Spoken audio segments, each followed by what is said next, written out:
Bill, Hey, what is up, Zach? how are you? Good, man. So I started going full time back at the beginning of October, and you probably saw my posted check at the end of October for my first deal. It's pretty excited about that. Oh yeah, I And remember then that. That was awesome. yeah, and got three more locked up in November, and got two of them already in escrow, and got the deposits on one and a half of them.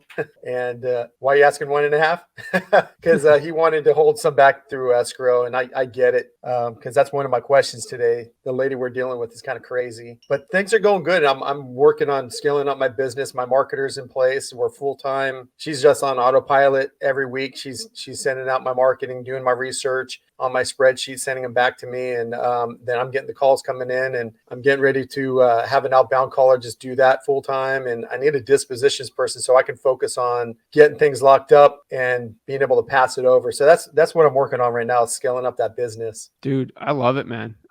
You learn for free, dude, and you didn't really hop on these one-on-ones too much, man. So it's like I feel bad, man. I feel like I need to help you even more. So dude, that's awesome, man. Now you're having the big boy troubles, which is good, right? These are good problems to have. So Yeah, what are the main ones right now? one of my buddies is it's an EOS consultant, and he came over and he drew up a plan for me. So I'm like, oh crap, I'm going to 10x my business. I'm going to be doing 10 deals a month here as soon as I hire my dispositions person. But so questions I got, I'm doing a lot of probates. And the one deal I closed was a foreclosure. So the probates, as they're going through, I'm learning some of the nuances here. And most of the people I'm talking to, they're like, oh yeah, it looks beautiful. I'm just going to list it with my realtor friend. And so that's what I'm getting a lot of, and just trying to work out how to try to get them off of that. I just actually got off the phone 2 minutes ago with somebody, called me up out of the blue, and I'm going to list it. I'm like, well, you're going to be paying $15,000 to this realtor. What's the lowest she would take on it? And normally I want to go to numbers right away, but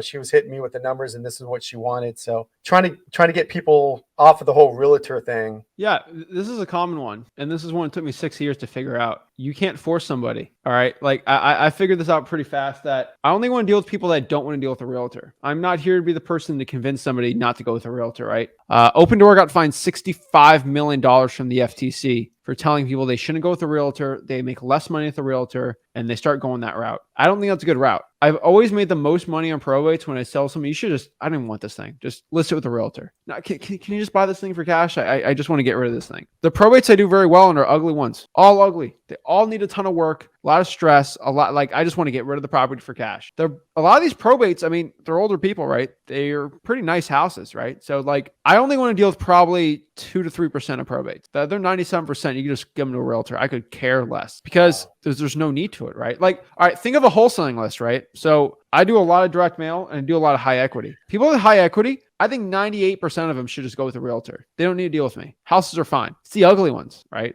That's why I tell everyone drive for dollars. Look for the ugly ones, because 90% of the ugly ones I could probably wholesale. And I don't feel good in my mind trying to convince somebody to go without a realtor, because maybe they have second thoughts and maybe they regret it. I don't want people to have I want to go to bed at night knowing I did the right thing. And every single time I do a really big deal, it's always, I say, go with a realtor. I don't want to go with a realtor because of X, Y, and Z. And you have deals where this, you've at, and they're like, no, I don't want to deal with a realtor. Once I hear that, I'll go with them, because if they want to deal with a realtor, then it's fine.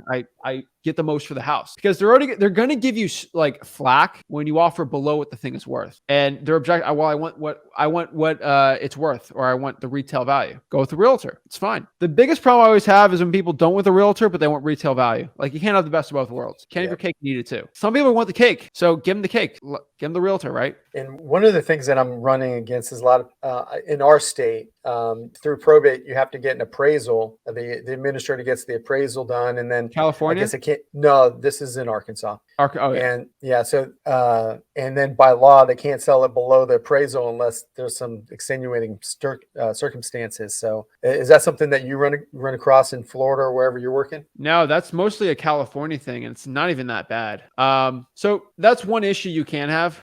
There's a couple ways you can go around that, right? But I would honestly say, because of those type of laws, I like the creative financing aspect a lot better. But one thing you could always do, and this is always something that there's skirts around this, but a probate can go to read the law. There's some places in aspect where the probate can just go to the person and then get sold right after. And then sometimes they'll null and void that type of law. So if Sarah Smith dies and Sally Smith Sue is the heir, the estate of Sarah Smith can't be sold for under the appraisal. But if it gets transferred to Sally Sue, now she's the owner. There's no probate anymore. I'm just the owner. Now I can sell it for whatever price I want. Okay. So I'm not a lawyer, so I'm not going to give you any law advice here, but there's a lot of ways to go around a lot of rules legally. Now, I'm not telling you to do anything illegal, but you got to do that. Or, Zach told me. No, I mean, have you ever seen The Sopranos? Yeah. You're not going to be like The Sopranos where the property appraiser's rigged and he's going to make it a lot lower than what it's worth. See, that's illegal, right? You go around that by just letting the probate go through sometimes. And then you can overpay an extra $4 or $5 grand to pay for someone's probate or whatever it says. But I just go around that. That's the only way for some of these laws. You have to go around it. But I want you to read the law specifically. Oh, I have. Yeah. And so go from there, ask a title company, and then I'll go from there. Because there's usually lawyers at the title company that'll tell you what you can and can't do. Yeah. And I'm going to be setting up a meeting with the probate attorney so I can pick his brain and hopefully get a better understanding of some of this stuff. Let them know you're going to send them a lot of clients. Yeah, I am. There's a couple that I found through foreclosures that, no one even started the probate process on and kind of helped their people out. But I could have sent them to,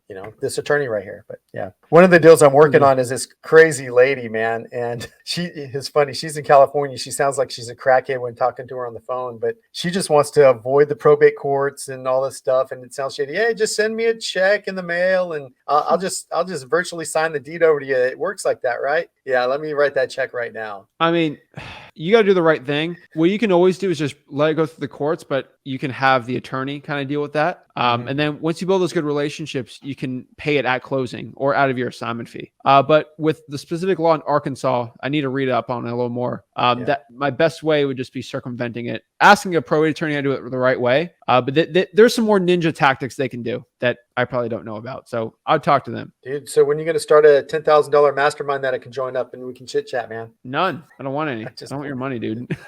Right? I make enough money. Hey, man. Thank you guys for everything. Really appreciate you guys. Of course. Talk to that probate attorney though. And remember, probate attorneys, they care about people, but they care more about making money for themselves. So if you go in there saying, hey, like I got all these clients that I just want to not deal with it and I can't even help them out. How could I just give them to you? Just act really sweet and nice. And like, wow, this guy's helping. Let me help him out. Scratch each other's back. Nice. Like it. All right. Well, keep it up, dude. One other thing you can do too is figure out pretty fast on the probates how that works, and then start adding in extra government lists from there that you haven't been pulling yet. Especially with you, what you're doing right now is you just need to test a lot of things out. Because I feel like you're missing out probably on 4 or 5 key lists that you probably have never done. 4 of them are going to suck, but one's going to be a new winner for you. Yeah, I pulled the codes, and that one kind of there was one good deal on there, but it was already sold to somebody else. And then water's been a pain in the butt to the pool. And there's a couple others I'm looking at as well. But I also deal heavy in foreclosures too, which I love the foreclosures. I've done a bunch of those back in the day. Oh, those are good. Yeah. All right. Well, keep it up, dude. Let me know if you got any questions. Everyone's always invited on here to help and hop on and talk and help you out. Good chatting, man. Take care. All right. Have a good one, Phil.